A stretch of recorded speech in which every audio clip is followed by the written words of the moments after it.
నమస్కారం city news కి స్వాగతం. ముందుగా ముఖ్యాంశాలు.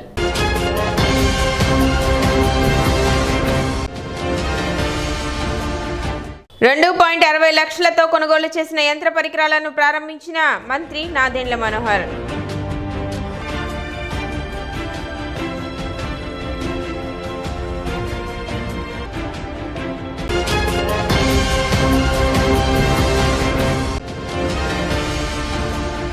తెనాలిలో జరగనున్న ఎడ్లబల ప్రదర్శన పోటీల ఏర్పాట్లను పరిశీలించిన ఎమ్మెల్సీ ఆలపాటి రాజేంద్ర ప్రసాద్.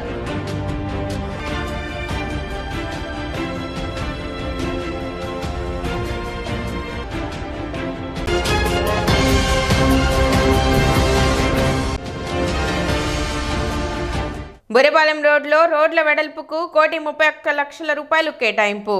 మంత్రి నాదెండ్ల మనోహర్.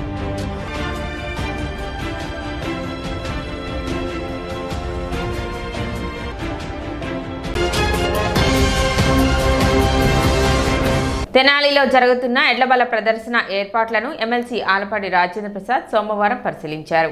ఆలపాటి సురామకృష్ణ memorial trust MLC Alapati Rajendra Prasad ఆధ్వర్యంలో మార్కెట్ యార్డ్లో ఈ నెల 29 నుండి ఏప్రిల్ 4 వరకు జరగనున్న ఏర్పాట్లను పరిశీలించి పలు సూచనలు చేశారు. ఎమ్మెల్సీ ఆలపాటి రాజేంద్ర ప్రసాద్ మాట్లాడుతూ 29 నుండి 4 వరకు జరిగే రాష్ట్ర స్థాయి ఎడ్లబల ప్రదర్శన, పాల ప్రదర్శన గతంలో జరిగిన విధంగా జరుగుతాయన్నారు. తొలి రోజు ప్రారంభకులుగా శాసనసభాపతి అయ్యన్న పాత్రుడు, మంత్రి Nadendla Manohar, ZP chairperson Kathera Heni Christina, Vemuri MLA Nakka Anandababu పాల్గొంటారని తెలిపారు.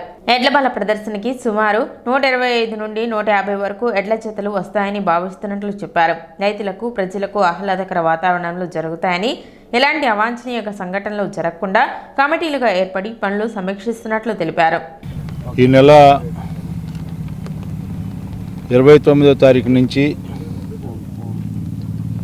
ఏప్రిల్ 4వ తారీఖు వరకు 7 రోజులు. 29వ తారీఖు అంటే తెలుగుదేశం పార్టీ ఆవిర్భవించిన రోజు.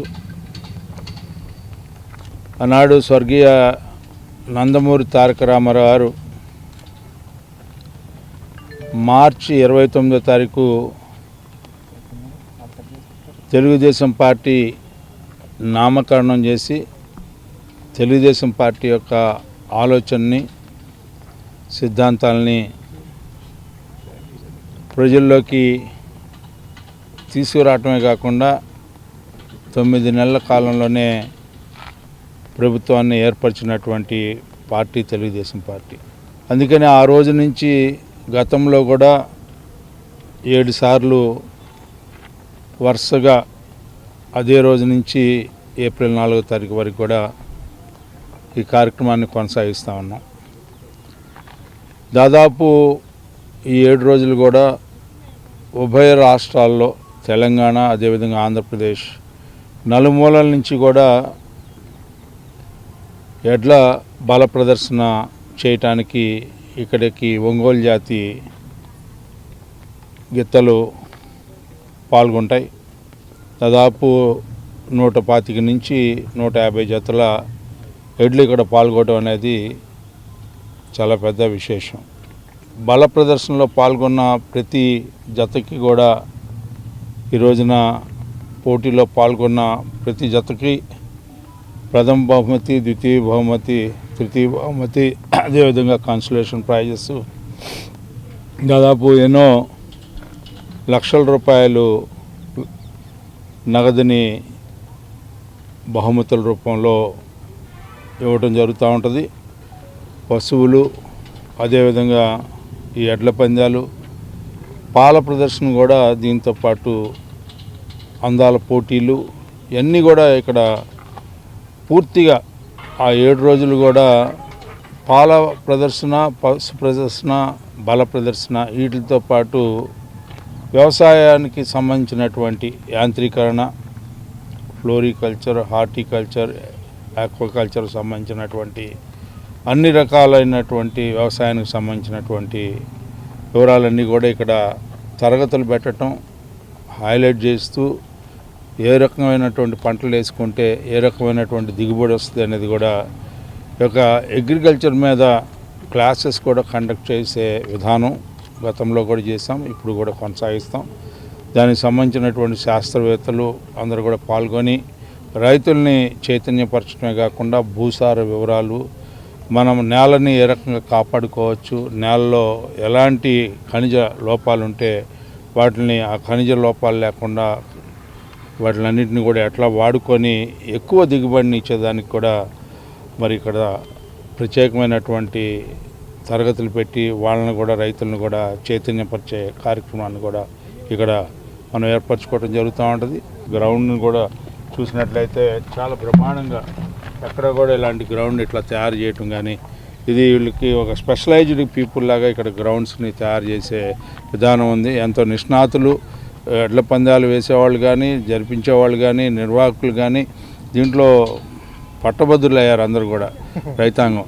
అలాంటి రైతులే ఇక్కడ స్వయంగా ప్రతి ఒక్క వ్యక్తి కూడా రైతు కుటుంబం నుంచి వచ్చిన వ్యక్తిగా ఇక్కడ ఈ కార్యక్రమాన్ని నిర్వహించడం అనేది గొప్ప హర్షించాల్సిన విషయం. విద్య నేపథ్యంలో తెరకెక్కిస్తున్న బాలల చిత్రం శిశిరం 2వ షెడ్యూల్ షూటింగ్ సోమవారం తెనాలిలో జరిగింది. ఆటోనగర్లోని కాటూరి శిల్పశాలలో ఓ చిత్ర సన్నివేశం, బురిపాలెం రోడ్లో వివేక సెంట్రల్ స్కూల్లో మరో సన్నివేశాన్ని చిత్రీకరించారు.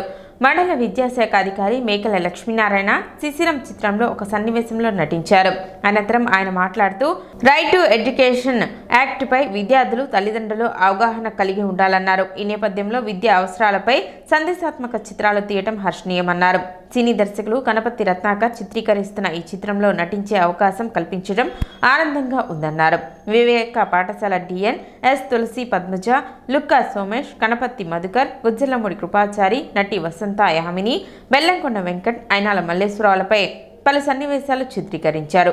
ప్రముఖ child artist, Thandel fame little star Bhanuprakash, master Pushkar, baby Amrutha, Priyan సిస్టర్లతో పాటు కోటేశ్వరరావు, గోము, తులసి, ప్రియాంక, డాక్టర్ జీవన్లత తదితరులు ఈ చిత్రంలో నటిస్తున్నట్లు తెలిపారు. ప్రముఖ మ్యూజిక్ సంస్థ ఆదిత్య మ్యూజిక్ ద్వారా చిత్రంలోని పాటలు విడుదలయ్యాయని, పాటలు సోషల్ మాధ్యమాల్లో వైరల్ కావడంపై సంతోషం వ్యక్తం చేశారు. తెనాలి పట్టణానికి చెందిన యువ సంగీత దర్శకుడు శాండీ అద్దంకి సంగీతం సమకూర్చగా, కథ, screenplay Venkat Prasad, director of photography M Muralikrishna, camera D Madhu, stills SSV Sekhar, D Nagaraju, చరణ్లు, production designer M Srikanth, co director Ravuri Ramana, associated director Vardhan రాజులు పనిచేస్తున్నట్లు తెలిపారు. శ్రీకృష్ణ ఆర్ట్స్ బ్యానర్ పై నిర్మిస్తున్న ఈ చిత్రానికి కో ప్రొడ్యూసర్లుగా వెంకట ప్రసాద్, అమిర్నేని, సాధు చలపతి, కన్నెగంటి రవి, అనిల్ మోకిరీలు వ్యవహరిస్తున్నారన్నారు.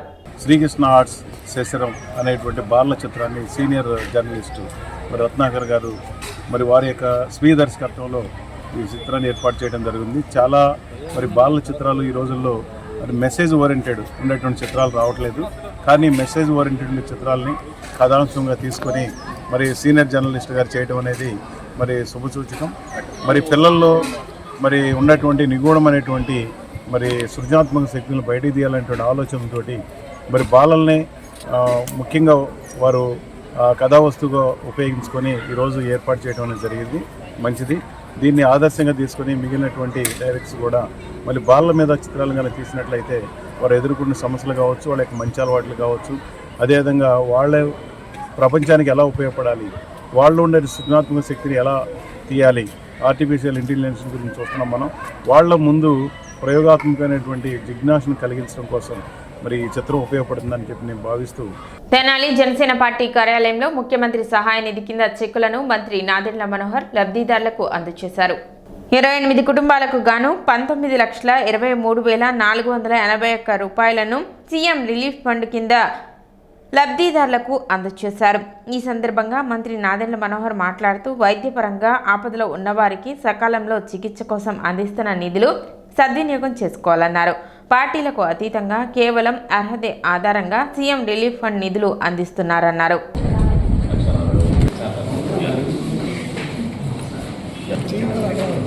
కూటమి ప్రభుత్వం ఏర్పడిన తర్వాత సంక్షేమం పైన ప్రత్యేకంగా ఎవరైతే పాపం సడన్గా అనారోగ్యంతో ఈ ప్రైవేట్ ఆసుపత్రిలో, కార్పొరేట్ ఆసుపత్రిలో ఇల్లు కట్టుకోలేక కుటుంబాలు చితికిపోయారు, వాళ్ళ గురించి ప్రత్యేకంగా గౌరవ ముఖ్యమంత్రిగా చంద్రబాబు నాయుడు గారు దృష్టి సారించి గతంలో ఎప్పుడు లేని విధంగా పారదర్శకంగా ప్రతి కుటుంబాన్ని మనం ఆదుకునే విధంగా ఒక చక్కటి ప్రయత్నం ప్రారంభించాం. అందులో భాగంగా తెనాలిలో మనం అనేక సందర్భాల్లో వీళ్ళందరికీ కూడా చెక్కులు పంపిణీ కార్యక్రమం చేసుకుంటూ వచ్చాం. ముఖ్యమంత్రి గారి సహాయ నిధి నుంచి ఈ రోజున 23 మందికి 19,24,000 రూపాయలు వాళ్ళకి ఆర్థికంగా మనం గౌరవ ముఖ్యమంత్రి గారి చొరవతోటి శాంక్షన్ చేసిన నిధులు వాళ్ళకి చెక్ రూపంలో ఈరోజు అందించడం జరిగింది. చాలామంది పాపం 6 నెలలు 7 నెలల నుంచి అనారోగ్యంగా అనేక ఆసుపత్రుల చుట్టూ తిరిగి లక్షల చొప్పున పాపాలు ఖర్చు పెట్టిన నిధుల్లోంచి ఈరోజు ప్రభుత్వం నుంచి ఆ కుటుంబాలకి ₹1,00,000, 2,00,000, 90,000, 40,000 ఇట్లా ఏదో విధంగా ఆర్థికంగా ఆదుకోవడం వల్ల వాళ్ళకి ఇబ్బంది కలగకుండా కొంతవరకు ఒక వెసులుబాటు మేము అందిస్తున్నాం. తప్పకుండా ప్రతి కుటుంబానికి చక్కటి ఆరోగ్యం ఉండాలి, వైద్య సదుపాయాలు వీలైనంతవరకు ఇక్కడే ప్రభుత్వ ఆసుపత్రులు చేయడానికి ఒక ప్రయత్నం చేస్తున్నాం. కొంచెం సమయం ఇస్తే అది కూడా నేను పూర్తి చేస్తాను. తెనాలి దాటి వెళ్లాల్సిన పరిస్థితి ఎవరికి రాకూడదనే ఒక ప్రయత్నం నేను ముమ్మరంగా ముందుకు తీసుకెళ్తున్నాను. ఇప్పుడు ఒక చిన్న విరామం.